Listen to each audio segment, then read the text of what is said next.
Ukrainians destroyed the Russians' equipment near the Vodiane village. Soldiers of the attack UAV company of the 53rd Separate Mechanized Brigade, named after Prince Volodymyr Monomakh, destroyed enemy equipment and manpower with FPV drones near the Vodiane village of the Donetsk region.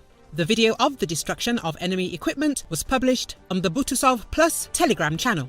Recently, the soldiers of the 53rd Separate Mechanized Brigade fighting in Avdiivka say they are inflicting significant damage on Russian forces there. The brigade described it as a mass suicide action by Russia and said hundreds of Russian soldiers had been killed. Even so, the fighting is ongoing and Ukraine said Russia has only intensified its attacks.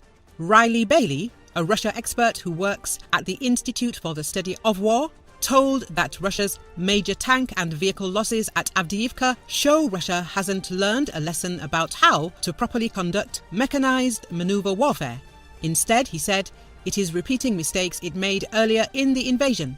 And the White House said that Russia has seen heavy losses near Avdiivka without giving specific figures and that it had been executing soldiers who are refusing to follow orders there.